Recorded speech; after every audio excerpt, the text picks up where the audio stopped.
Mangwana ni malelepo vukenjani keklas vadave Africa. Welcome to Africa Good Morning, the news and current affairs show bringing you everything you need to know happening on the African continent and beyond. You are joined by Ashwin Betty and Aina Raizakweyo. How are you, Aina? I'm very well. How are you? I'm fantastic. It's a beautiful Monday, Yes. brand new week, brand new opportunities, Yes. fresh air, fresh everything. Oh, yes.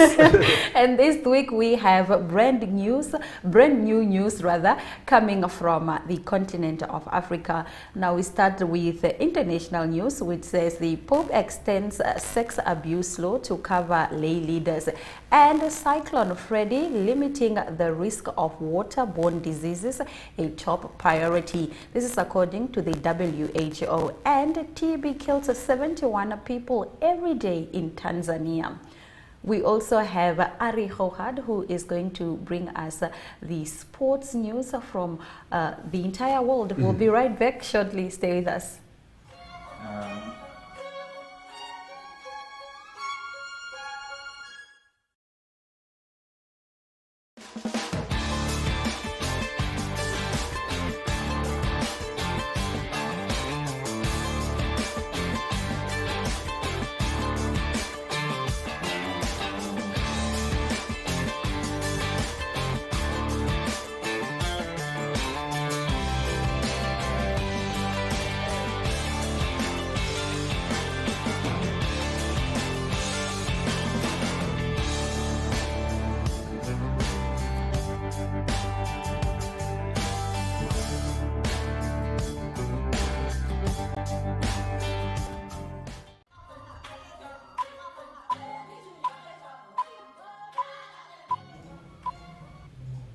In our top story this morning, Pope extends sex abuse law to cover lay leaders. Pope Francis on Saturday extended a 2019 law to fight sexual abuse in the church by making lay Catholic leaders responsible for acts committed under their watch in Vatican-approved bodies.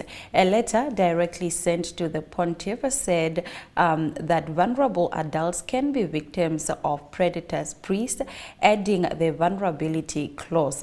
The earlier version had only spoken to minors and vulnerable persons. The updated text specified that the lay faithful who are or have been moderators of international associations of the faithful recognized or created by the Holy See for acts committed while they were in office, the Vatican said in a statement. The new law will enter into force on April the 30th. The document includes and continues to include not only abuse and violence against children and vulnerable adults, but also covers sexual violence and harassment resulting from the abuse of authority, the Vatican said. From Ireland to Germany and the United States, dealing with the scandal of child sex abuse by Catholic priests has been one of the biggest challenges of the Pope. Now, the full extent of the devastating impact of Cyclone Freddy, which made landfall in Madagascar, Mozambique and Malawi, is unknown, but the immediate needs of the affected are a top priority for the World Health Organization. Speaking at a virtual seminar, Dr. Mashidiso Mweti, the WHO's Regional Director for Africa, said emergency response efforts were being ramped up to provide relief to the affected communities. While we work to understand the full extent of the devastation, our priority is to ensure that affected communities and families receive health assistance for immediate needs, he said. Now, to bolster the cyclone and cholera emergency response, some 184 tons of laboratory, therapy and other essential medical supplies were supplied. To support disease prevention efforts in Malawi, the WHO dispersed cholera response operation centers to hotspot areas. Now, to gain public support for the relief response activities, the organization trained more than 1,500 health professionals in Malawi, Mozambique and Madagascar. Now, as of 20 March, the number of cholera cases in Mozambique had more than doubled. In contrast, Malawi, which is dealing with its worst ever cholera outbreak, continued to record a decline. Prime Minister Kassim Majaliwa said on Friday that Tanzania loses 71 people each day because of TB, amounting to 25,800 deaths per year. Tanzania is one of the 30 countries with a high number of TB infections worldwide. Master Majaliwa stated this yesterday while officially establishing the multi-sectoral accountability framework, which aims to end the disease by including all relevant sectors in action, as well as commemorating World Tuberculosis Day at the national level in Simuyu region. At the event, the Prime Minister issued 7 directives to the ministry that would ensure the success of the MAF TB framework by eradicating TB by 2030 through a variety of initiatives, including the removal of institutional impediments to promote TB stigma and prejudice. Now, among the directives are MFA TB inclusion in the ministerial work plan, strengthening the Ministry of Health registration of traditional healers, allowing concurrent work of HIV and TB programs, the mining sector to create a friendly, enabling environment for mine workers and protect them from dust, and ensuring appropriate monitoring and evaluation to identify result. TB is a dangerous disease. It contributes to poor development in the country as people get sick and fail to contribute to the activities that contribute to the strengthening of our gross domestic product. This is according to the Prime Minister. Now, paying school fees is giving many families in sub-Saharan Africa a financial headache, creating a barrier to education. Now, this is according to new World Bank report. It states that about 54% of the adult population is extremely concerned about paying for their children's education, and that 29% is more concerned about paying school fees than monthly bills, such as medical expenses. Economic challenges contribute to the fact that Africa has the highest rates of education exclusion among the 6 developing regions in the world. Over 1/5 of primary-age children are out of school, and almost 60% of youth between the ages of 15 and 17 are not in school. According to the World Bank, 21% of Africa's school-going population is enrolled at private schools. However, the percentage is much higher in more progressive economies in the region. As such, in a dozen sub-Saharan African countries, including Kenya and Nigeria, school fees are the most commonly reported financial worry, said the lead writers of the report, which was released last week. 30 days needed to repair cyclone-damaged railway. Now, trains will be running along the entire Sena railway line, which links the central Mozambique port of Beira to Tete province and Malawi within 30 days, according to the publicly owned Port and Rail Company, CFM. Parts of the Sena line were wrecked by Tropical Cyclone Freddy when it hit central Mozambique on the 11th of March. The torrential rains brought by Freddy washed away ballast and soil underpinning the railway, leaving sections of the track dangling in mid-air. CFM teams began work in the Tete district of Dowa on Tuesday, replacing the soil swept away by floods which used to support the railway, and correcting the damage done to the line where it crosses the Chimpembere and Havusi rivers. Now, Paul Rusesabagina, who was portrayed as a hero in the Hollywood film Hotel Rwanda and was serving a 25-year sentence in the country on terrorism charges, has been freed from prison after having his sentence commuted by the presidential order.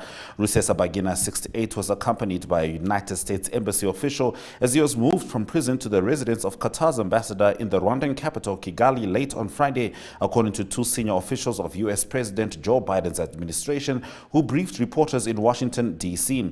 The decision to commute Rusesabagina's sentence followed his request for clemency, government spokesperson Yolande Makolo told Al Jazeera on Friday.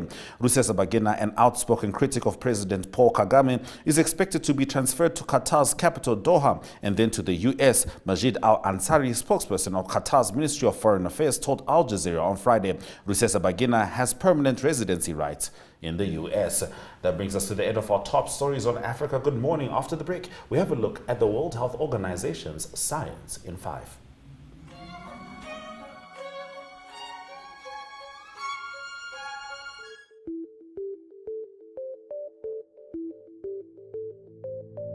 NMH Ad 1 brings you news from all across Namibia. If you would like to feature your brand or campaign on this platform, contact nmh1@synergy.com.na. NMH Ad 1, your lunchtime news companion.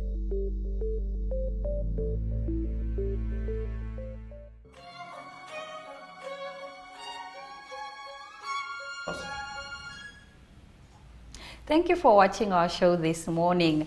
Now, why are we seeing a spike in respiratory disease in children?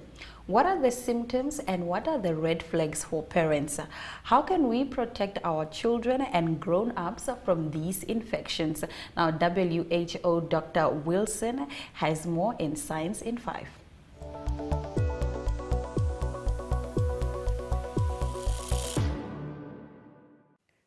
We are seeing a spike in respiratory diseases among children in many parts of the world. What are the symptoms? What are the red flags? And how can parents protect their children? Hello and welcome to Science in 5. I'm Vismita Gupta-Smith. We are talking to Dr. Wilson Were today. Welcome, Wilson. Wilson, speak to us about this spike that we are seeing in respiratory diseases in children. We are seeing a spike in respiratory diseases in children, particularly those under 10 years of age, beyond the typical flu season we usually experience during fall and winter months. This unusual spike in cases has been reported in several countries in Europe, including France, Netherlands, Sweden, and the United Kingdom, and also in the United States. They are seeing an increasing number of children hospitalized with acute respiratory infections caused by common respiratory viruses such as influenza, parainfluenza, respiratory syncytial virus, commonly called RSV, adenoviruses, and coronaviruses, including COVID-19. In addition, we are also seeing increasing cases of pharyngitis and skin infection caused by a bacteria called group A streptococcal infection. This may be because we are back to relative normalcy after COVID-19 and seeing viruses and bacteria spread again. Maybe some children did not have prior infections, so don't have any built-in immunity. Or maybe some of these viruses changed just a little bit and seem to be spreading faster. Maybe some children are getting multiple infections, so becoming more sicker than usual. So it could be any of these reasons as we try to figure out which particular one. Wilson, what are the symptoms, what are the red flags that the parents should be looking out for? Typically, children will have cold or flu-like symptoms with a runny nose or nasal congestion, sneezing with scratched throat, irritating throat, a cough. Some might have a fever or change in their ability to eat or drink. In most cases, parents and caregivers can manage these symptoms. However, in some cases, it may be associated with group A streptococcal infection. In this case, children will have a sore throat, a headache, muscle pains, and a fever, along with a fine reddish rash, which is called scarlet fever. But watch out for the red flags. Worsening of these symptoms, specifically if a child is breathing too fast or having trouble breathing with the upper tummy getting sucked in, which we call chest indrawing, or when the lips or skin are turning blue, or when the child is constantly running a high temperature or throwing up, or is unable to breastfeed, drink, or eat. And in case of group A streptococcal infection, they have painful skin and bones. Then you know it's time to immediately consult a health provider or go to hospital. Wilson, what can parents do to protect their children from these diseases? There are three things parents can do to protect their children. First is practice good hygiene. Cover your mouth and nose with a mask or tissue. Cover your mouth when you cough or sneeze. Cough in your elbow or sneeze in your elbow. Throw away used tissues immediately and wash your hands. Wash your hands regularly with soap or use a hand sanitizer. Avoid touching your eyes, nose, and mouth. The second thing is to keep up to date with child's vaccination, including for influenza and COVID-19. The third thing is breastfeeding if a child is breastfeeding, because breast milk is protective against these viruses in younger infants. Thank you, Wilson. That was Science in 5 today. Until next time then, stay safe, stay healthy, and stick with science.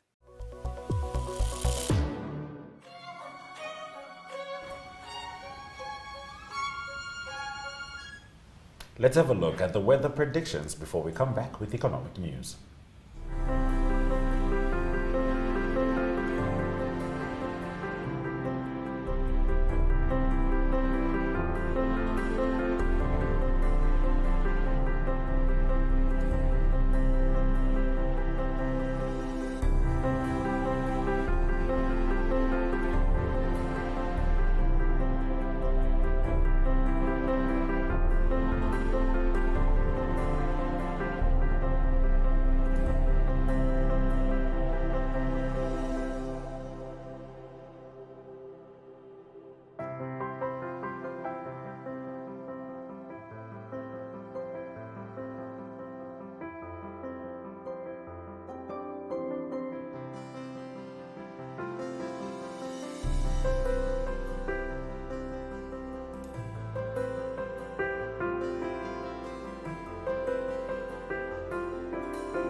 In our economic news this morning, EAC lays groundwork for single tourist visas.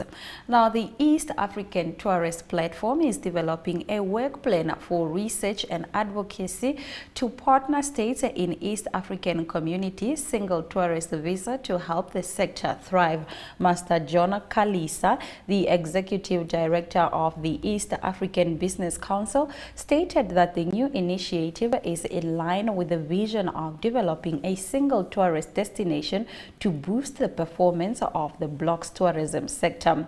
Task groups have been created to produce a work plan for the research and piloting of a single tourist visa, he said in a statement seen by these papers yesterday. Now, EABC recommends that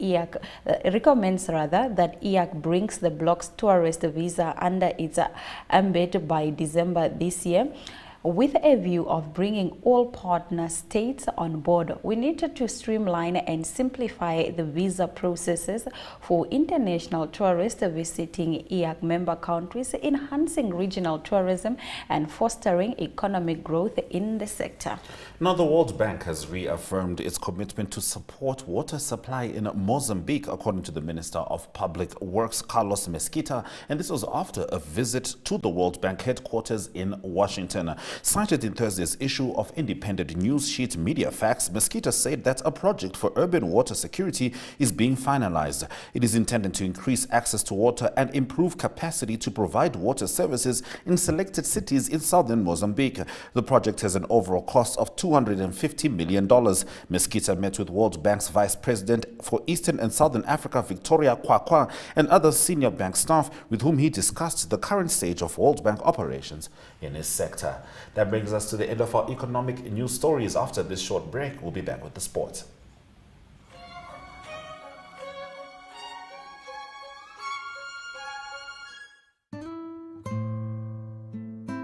Ohole So Nice is an entertainment show brought to you by the youth for the youth. This is a dating show that allows individuals to participate and be their own true selves. If you would like to feature your brand or campaign on this platform, contact Zone at synergy.com.na.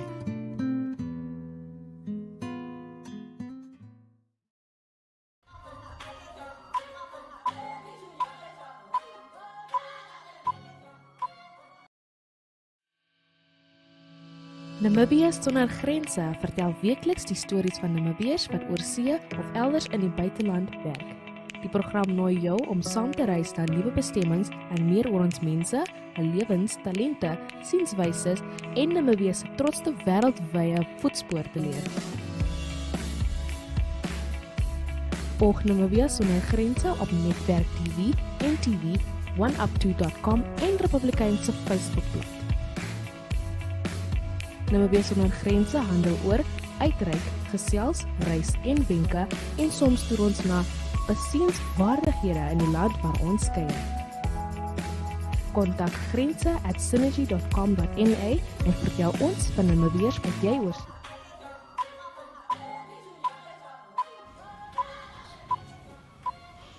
All right, we're going to dive straight into the sports. Are you going to need to be as concise as possible? We have just 3 minutes. Yes, very good morning, everyone. Firstly, maybe starting off with the cycling. It is the Cape Epic, great day for Namibia and for Vera Lusa, winning there she is with Kim Lacourt below. They won the women's division of the ABSA Cape Epic. Brilliant performance, international stage, and a great win for Vera Lusa, proudly Namibian.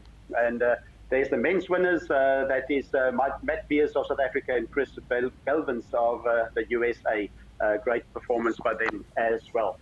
Moving on to some cricket news, and the big game that was played, the T20 game, quite a significant game in South Africa. It's a new record, most runs scored in a game. That's Quinton de Kock. He was made 100 runs or 44 deliveries, but the news is that South Africa chased down 258 runs. Incredible, in 20 overs. They scored 259 for 4. To put it in context, 517 runs scored in 40 overs. South Africa playing the West Indies, South Africa winning by 6 wickets. Going on to some football news, and it is also on the European qualifying stage for the European Cup, Germany 2024. It is Portugal beat Luxembourg 6-0. That was yesterday. Also, England beat Ukraine 2-0. England after beating Italy 2-1 just before the weekend. And Italy came back, they beat Malta away by 2-0. And then Namibia, as we know, just before the weekend, drew 1-1 against Cameroon. That next game coming up tomorrow, the return game, so it's Cameroon. It's a home game for Namibia, but played in Dobsonville in South Africa because of the state of the stadiums in Namibia. On to some rugby news. United Rugby Championship, 4 results quickly. Ulster beat the Bulls by 32 points to 23. And that's the Stormers in action. They drew with Leinster 22-all. The Scarlets beat the Sharks by 32-20, and then it was the Lions that beat Bedderton 32-28. Every winning team scored 32 runs. Then very briefly, the MotoGP Portuguese Grand Prix, that was won by Francesco Bagnaia. He's the world champion, won last year. He was on his Aprilia, and for South Africa, Brad Binder on his KTM. He was in 6th position. And then to close off golf news, the WGC Dell Technologies match play that finished overnight, and that is Scotty Scheffler. He lost in the semi-final. The winner, Sam Burns of the USA, beating Cameron Young in the final. So great win for Sam Burns. So that's all the sports news, sports action for today on the Monday. Hope it's a great sport day wherever you are, and we talk again sport tomorrow. Goodbye. All right, cheers, Ari. Lovely and concise. I have everything I need as we head into the highlights after the break.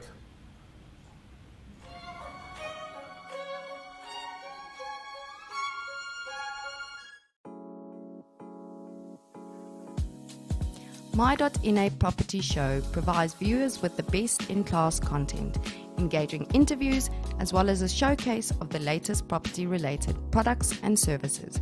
If you would like to feature your brand or your campaign on this platform, contact My.NA at synergy.com.na. My.NA Properties, more than just a roof over your head.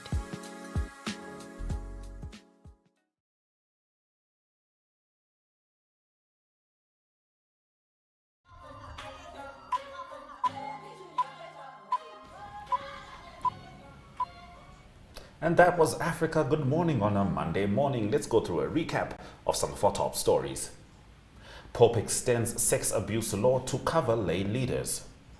Cyclone Freddy limiting the risk of waterborne diseases, a top priority according to the World Health Organization.